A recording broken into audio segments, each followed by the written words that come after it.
DK Shivakumar cabinet final ಆಗಿದೆ.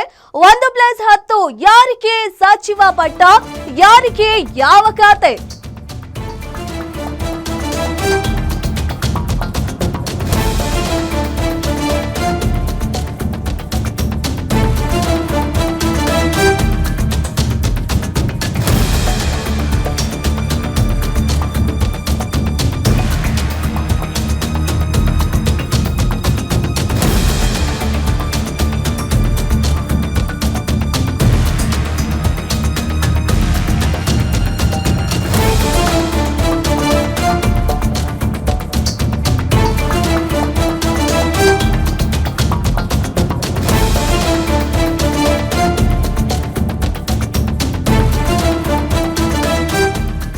ಮೊದಲ ಹಂತದ ಡಿಕೆ ಶಿವಕುಮಾರ್ ಅವರ ಕ್ಯಾಬಿನೆಟ್ ಫೈನಲ್ ಆಗಿದೆ.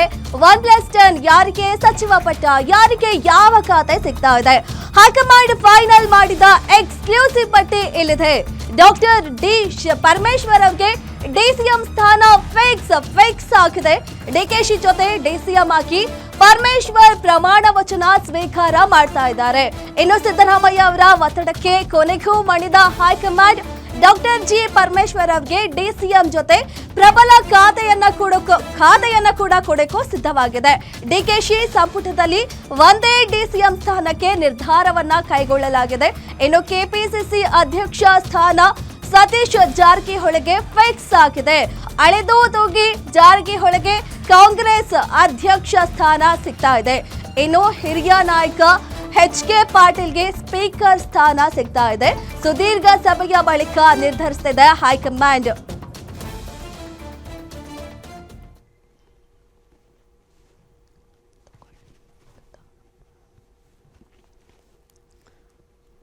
ಇವತ್ತು ಖರ್ಗೆ ನಿವಾಸದಲ್ಲಿ ನಡೆದ ಸಭೆಯಲ್ಲಿ ಈ ಸಂಭಾವ್ಯ ಯಾರ್ಯಾರಿಗೆ ಪಟ್ಟ ಸಿಗುತ್ತೆ ಡಿಕೆಶಿ ಅವರ ಕ್ಯಾಬಿನೆಟ್ನಲ್ಲಿ ಅನ್ನೋದು ಫೈನಲ್ ಆಗಿದೆ. ಸಚಿವ ಸಂಪುಟ ವಿಸ್ತರಣೆ ಆಗ್ತಾ ಇದೆ. ಮುಖ್ಯಮಂತ್ರಿ ಬದಲಾವಣೆ ಆಗ್ತಾ ಇದ್ದಾರೆ. ಈಗ ಸಾಕಷ್ಟು ಜನ ಮಂತ್ರಿ ಸ್ಥಾನ ಸಚಿವ ಸ್ಥಾನಕ್ಕೆ ಆಕಾಂಕ್ಷಿಗಳಾಗಿದ್ರು. ಇನ್ನು ಸಾಕಷ್ಟು ಜನರ ಹೆಸರು ಕೂಡ ಕೇಳಿಬಂದಿತ್ತು. ಡಿಸಿಎಂ ಆಗೋಕೆ ಸಂಭಾವ್ಯ ಪಟ್ಟಿ ಕೂಡ ಇವರಿಗೆ ಮಿನಿಸ್ಟರ್ ಗಿರಿ ಸಿಗುತ್ತೆ, ಇವರು ಮಿನಿಸ್ಟರ್ ಸ್ಥಾನಕ್ಕೆ ಕೊಟ್ಟಿ ಇವರಿಗೆ ಸಿಗುತ್ತೆ ಅನ್ನೋದು ಸಾಕಷ್ಟು ಹೆಸರುಗಳು ಮುನ್ನೆಲೆಗೆ ಬಂದಿತ್ತು. ಇದರಲ್ಲಿ ಡಿಕೆ ಶಿವಕುಮಾರ್ ಅವರ ಆಪ್ತರ ಹೆಸರು ಕೂಡ ಬಂದಿತ್ತು. ಇನ್ನು ಸಿದ್ದರಾಮಯ್ಯ ಅವರ ಆಪ್ತರ ಹೆಸರು ಕೂಡ ಬಂದಿತ್ತು. ಹಾಗಾಗಿ ಯಾರಿಗೆ ಯಾವ ಖಾತೆ ಸಿಗುತ್ತೆ, ಯಾವ ಸಚಿವ ಸ್ಥಾನ ಸಿಗುತ್ತೆ ಅನ್ನೋದು ಸಾಕಷ್ಟು ಕುತೂಹಲ ಆಗಿತ್ತು. ಇವತ್ತು ನಡೆದ ಖರ್ಗೆ ಅವರ ಮನೆಯಲ್ಲಿ ನಡೆದ ಮೀಟಿಂಗ್ ಅಲ್ಲಿ ಫೈನಲ್ ಆಗಿದೆ ಯಾರ್ಯಾರಿಗೆ ಯಾವ ಸ್ಥಾನ ಸಿಗುತ್ತೆ ಅಂತ. ಇದರಲ್ಲಿ ಈಗ ಹೋಮ್ ಮಿನಿಸ್ಟರ್ ಆಗಿರೋ ಜಿ ಪರಮೇಶ್ವರ್ ಅವರಿಗೆ ಡಿಸಿಎಂ ಸ್ಥಾನ ಫಿಕ್ಸ್ ಆಗಿದೆ. ಇನ್ನು ಎಲ್ಲೇ ಕೂಡ ಸಾಕಷ್ಟು ಜನ ಡಿಸಿಎಂ ಆಗ್ತಾರೆ, 4 ಜನ ಡಿಸಿಎಂ ಆಗ್ತಾರೆ. ಸಿದ್ದರಾಮಯ್ಯ ಅವ್ರ ಮಗ ಯತೀಂದ್ರ ಡಿಸಿಎಂ ಆಗ್ತಾರೆ, ಪರಮೇಶ್ವರ್ ಅವ್ರಿಗೆ ಸಿಗುತ್ತೆ, ಜಾರಕಿಹೊಳಿ ಅವ್ರಿಗೆ ಸಿಗುತ್ತೆ. ಈ ರೀತಿ ಸಾಕಷ್ಟು ಹೆಸರು ಬಂದಿತ್ತು. ಆದ್ರೆ ಈಗ ಫೈನಲ್ ಆಗಿದೆ ಡಿಕೆಶಿ ಅವರ ಕ್ಯಾಬಿನೆಟ್ ನಲ್ಲಿ ಒಬ್ರು ಮಾತ್ರ ಡಿಸಿಎಂ ಇರ್ತಾರೆ ಅಂತ. ಅದು ಜಿ ಪರಮೇಶ್ವರ್ ಅವರಿಗೆ ಡಿಸಿಎಂ ಸ್ಥಾನ ಸಿಕ್ಕಿದೆ. ಇನ್ನು ಸಿದ್ದರಾಮಯ್ಯ ಅವರ ಒತ್ತಡಕ್ಕೆ ಕೊನೆಗೂ ಮಣಿದಿದೆ ಹೈಕಮಾಂಡ್. ಸಿದ್ದರಾಮಯ್ಯ ಅವರ ಆಪ್ತರಾಗಿದ್ದಾರೆ ಪರಮೇಶ್ವರ್ ಅವರು. ಹಾಗಾಗಿ ಸಿದ್ದರಾಮಯ್ಯ ಅವರ ಒತ್ತಡಕ್ಕೆ ಇದೀಗ ಪರಮೇಶ್ವರ್ ಅವರಿಗೆ ಡಿಸಿಎಂ ಸ್ಥಾನ ಸಿಕ್ಕಿದೆ. ನಂತರ ಸತೀಶ್ ಜಾರಕಿಹೊಳಿ ಇವರ ಹೆಸರು ಕೂಡ ಡಿಸಿಎಂ ಸ್ಥಾನದಲ್ಲಿ ಮುನ್ನೆಲೆಗೆ ಬಂದಿತ್ತು. ಇವರಿಗೂ ಕೂಡ ಡಿಸಿಎಂ ಸ್ಥಾನ ಸಿಗುತ್ತೆ ಅಂತ. ಆದ್ರೆ ಇದೀಗ ಇವರಿಗೆ ಕೆಪಿಸಿಸಿ ಅಧ್ಯಕ್ಷ ಸ್ಥಾನ ಸಿಕ್ಕಿದೆ. ಈ ಸ್ಥಾನಕ್ಕೂ ಕೂಡ ಇವರು ಆಕಾಂಕ್ಷಿ ಆಗಿದ್ರು. ಇವ್ರ ಹೆಸರು ಜೊತೆ ಹರಿಪ್ರಸಾದ್ ಹೆಸರು ಕೂಡ ಕೇಳಿ ಬರ್ತಾ ಇತ್ತು.